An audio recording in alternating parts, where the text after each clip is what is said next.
భక్తి వల్ల నారాయణుడు యజ్ఞకుండం నుంచి ఆ యజ్ఞంలో ఫలితాన్ని ఇచ్చి అందరికీ కూడా ఆ సౌకర్యాలన్నీ ఏర్పాటు చేసేవాడు. అంటే మంచి వర్షాలు, పంటలు, తర్వాత వర్షం వల్ల పంటల వల్ల ఆహారం వల్ల అన్ని జీవులు సుఖంగా ఉండేవి. ఎలాంటి వ్యాధులు ఉండేవి కాదు, ప్రకృతి వైపరీత్యాలు ఉండేవి కాదు. ఆ విధమైన ఆ ధర్మంలో ఆ త్రేతాయుగంలో ఆ యజ్ఞం వల్ల ఆ విధమైన సుఖాన్ని మానవులు అనుభవిస్తూ ఉండేవాడు. ఆ లాభము ఈ హరినామంతో వస్తుంది. తర్వాత త్రేతాయుగంలో ద్వాపరయుగంలో త్రేతాయుగంలో ఆ ద్రవ్య యజ్ఞాలు చేయటం వల్ల ఆ యజ్ఞంలోంచి వచ్చిన యజ్ఞ పురుషుడు ద్వారా అన్ని రకాల సౌకర్యాలు తీసుకుని మానవుడు సుఖంగా శాంతంగా ఉండేవాడు. తర్వాత కాలంలో ద్వాపరయుగం వచ్చినప్పుడు ఆ మానవుల యొక్క ఆయుష్ సత్యయుగంలో 1,00,000 సంవత్సరాలు, త్రేతాయుగంలో 10,000 సంవత్సరాలు, ద్వాపరయుగంలో 1000 సంవత్సరాలు.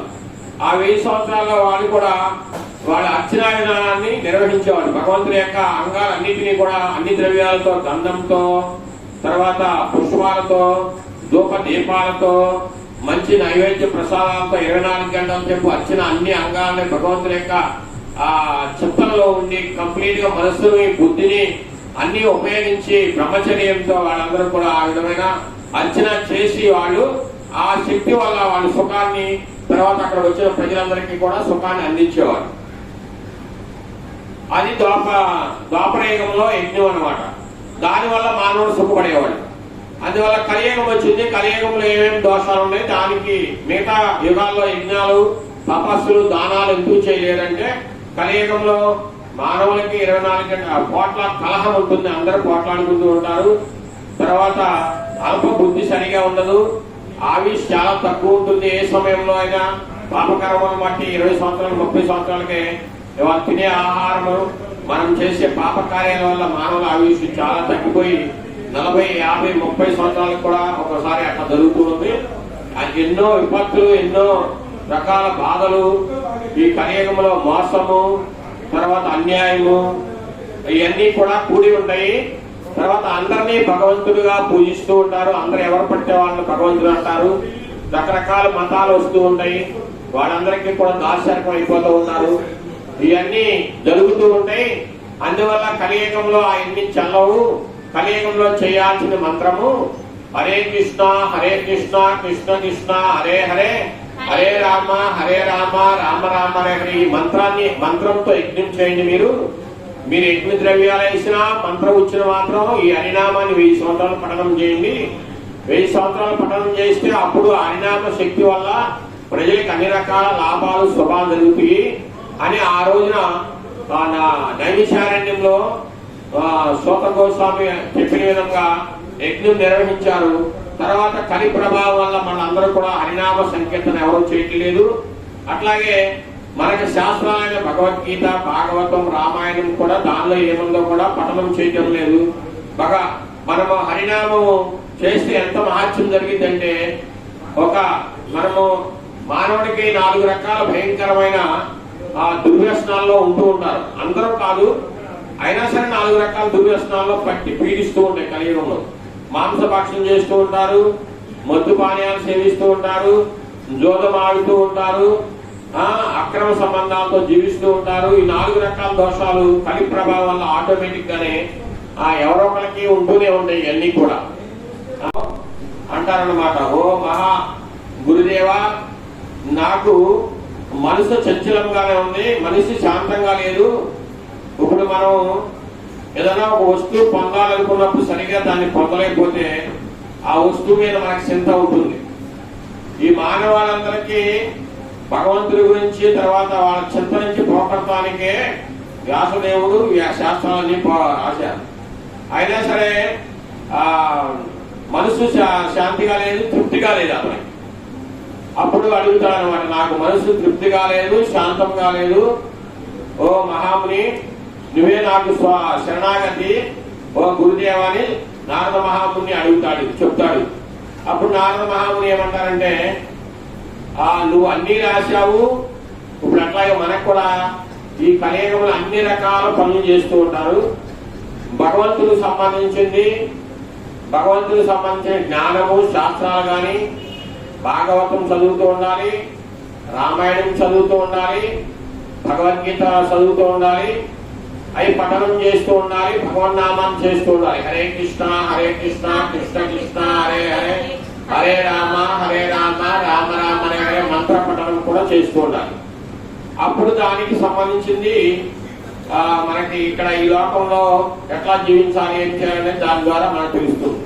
అట్లాగే నారద మహాముని చెప్తాడనమాట, నువ్వు అందరి గురించి రాశావు, భగవంతుడైన నారాయణుడి గురించి అన్ని లోకాల్లో, అన్ని యుగాల్లో, అన్ని అవతారాల్లో, అన్ని కాలాల యందు ఉండే భగవంతుడి గురించి నువ్వు గ్రంథం రాయలేదు, అందువల్ల నీకు శాంతి లేదు, సుఖంగా ఉండలేదని చెప్తాడు.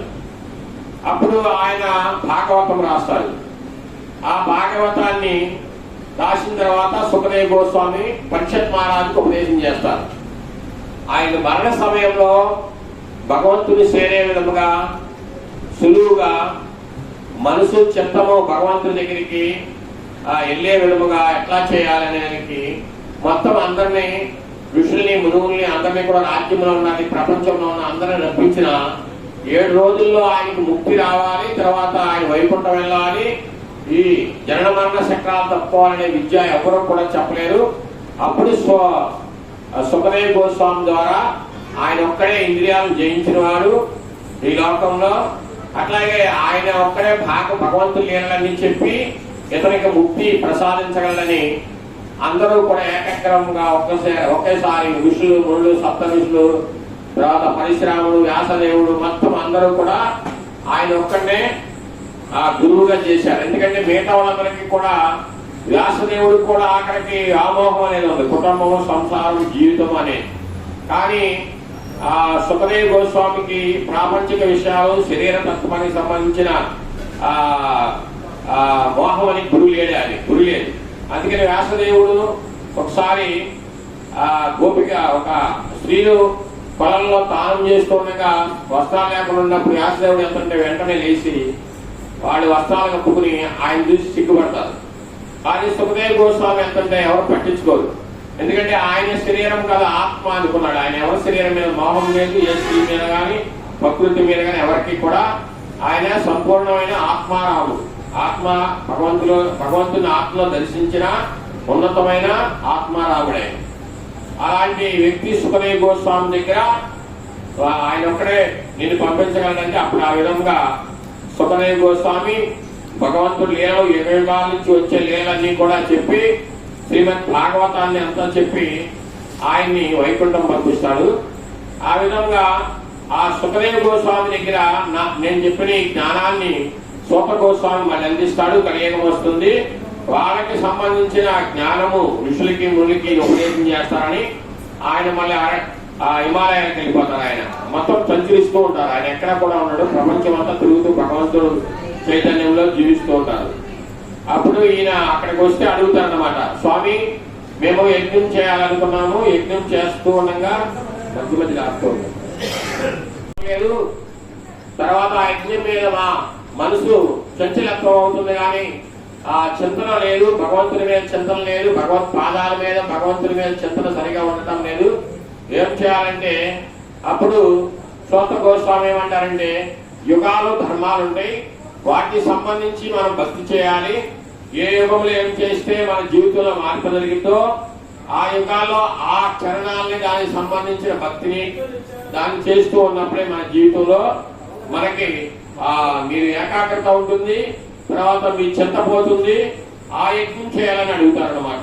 అడిగినప్పుడు అప్పుడు ఏ యజ్ఞం చేయాలి స్వామి అంటే కలియుగంలో అందరూ చెప్పండి, హరిర్నామైవ కేవలం నాస్తైవ